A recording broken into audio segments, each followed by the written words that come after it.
Ce quartier n'est pas un décor de film. Ce n'est pas non plus une exception. C'est une ville ordinaire, avec des immeubles, des écoles, des commerces et des points de deal. Vu du ciel, tout semble calme. Des routes, des parkings, des barres d'immeubles, une organisation presque banale. Pourtant, ici comme ailleurs, un système fonctionne à ciel ouvert. Ce système n'est pas né d'un jour à l'autre. Il ne repose pas uniquement sur la violence, ni sur la jeunesse des quartiers. Il prospère surtout sur des failles, des renoncements et des choix accumulés depuis longtemps. Pour comprendre ce qui se joue ici, il faut regarder plus large que les faits divers. Et accepter de poser les bonnes questions. Depuis plusieurs années, la lutte contre le narcotrafic fait l'objet de discours politiques répétés. À Marseille, ville régulièrement citée comme symbole de cette bataille, les déclarations se succèdent, souvent avec les mêmes mots et les mêmes promesses. En 2021, des annonces fortes sont faites.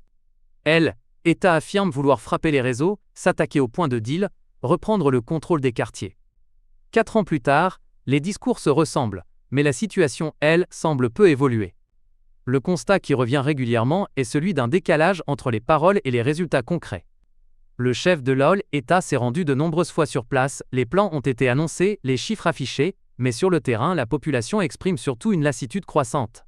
Cette fatigue est nourrie par un sentiment d'inefficacité. Il ne faut rien entendre de lui, il va venir, il va faire quoi? Il va venir, il va se faire une grillade, une bouillabaisse, il va faire la bise à tous ces politiciens là, de droite, de gauche et de milieu.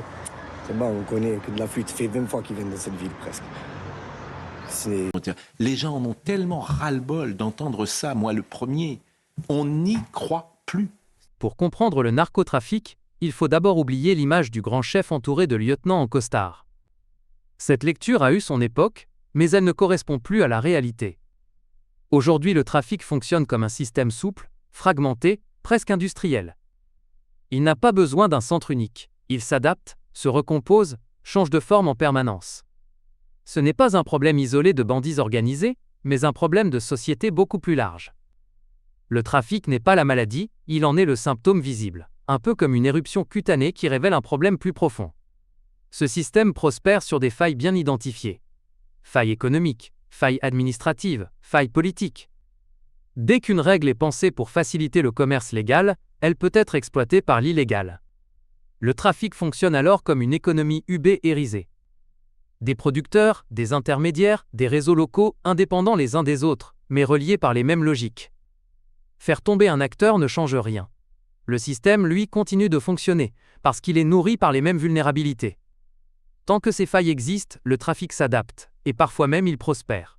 À échelle locale, ce système devient très concret. Le trafic s'organise par territoire, par point de vente, par réseaux distincts qui coexistent ou se concurrencent. La marchandise arrive par des circuits internationaux parfaitement intégrés à économie mondiale. Elle transite par des infrastructures légales, avant d'être redistribuée localement. Contrairement aux idées reçues, il ne s'agit pas d'un univers structuré par des appartenances communautaires strictes. Les réseaux se forment surtout par opportunité, proximité, relations personnelles. On commence souvent au pied d'un immeuble, dans un club de sport, ou entre connaissances de quartier. Le trafic recrute là où il trouve de la disponibilité sociale. Pas forcément par adhésion, mais parce qu'il n'y a pas grand-chose d'autre à proposer. La violence, elle, n'est pas une vocation. C'est un outil de régulation du marché. Elle apparaît quand il y a concurrence, dette ou déséquilibre temporaire. Ce sont rarement les structures les plus solides qui se font remarquer. Les plus visibles sont souvent les plus fragiles, celles qui s'affrontent pour des parts de marché limitées. Cette économie donne l'illusion de l'argent facile. En réalité, les carrières sont courtes, instables, souvent ponctuées par la prison ou pire. Le territoire devient alors un espace de passage, pas un espace de réussite. Et ce qui se joue localement n'est que la déclinaison d'un fonctionnement national voire international. Sur le terrain, les forces de l'ordre ne sont pas absentes. Les enquêtes existent, les perquisitions aussi, et le travail est souvent lourd et risqué. Mais la difficulté ne vient pas d'un manque d'action. Elle vient de la structure même du système. Les flux sont massifs, constants et intégrés à des circuits logistiques pensés pour économie légale. Contrôler un volume gigantesque avec des moyens limités relève parfois du hasard plus que de la stratégie. Les grandes saisies sont rarement le fruit d'un contrôle systématique. Elles résultent le plus souvent du renseignement ou d'un concours de circonstances. Les procédures, de plus en plus complexes, laissent de nombreuses zones grises. Et ce sont précisément ces zones que le trafic exploite.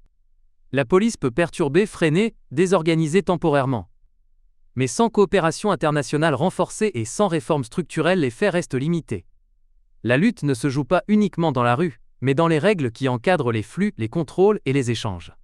À échelle locale, le narcotrafic pose aussi la question des choix politiques. Pas seulement des décisions visibles, mais de ce qui est laissé de côté.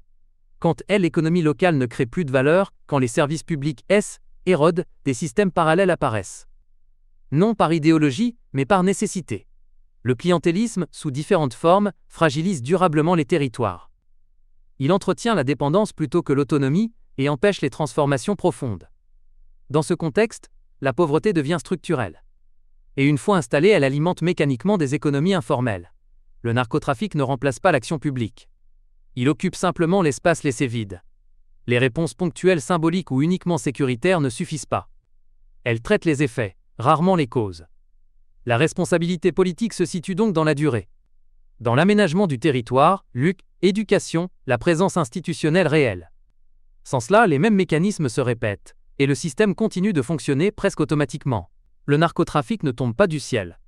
Il ne disparaîtra pas avec un discours, une visite officielle ou une opération coup de poing. Ce que l'on voit aujourd'hui est le résultat d'un système qui s'est installé parce qu'il en avait la place. Là où l'action publique recule, d'autres organisations avancent. Pas par idéologie, mais par opportunisme. Accuser uniquement les jeunes serait trop simple. Les désigner comme seuls responsables serait surtout faux. Le trafic n'est pas un choix individuel isolé, c'est une conséquence collective. Tant que les causes profondes ne seront pas traitées, le système changera de visage. Mais il restera en place.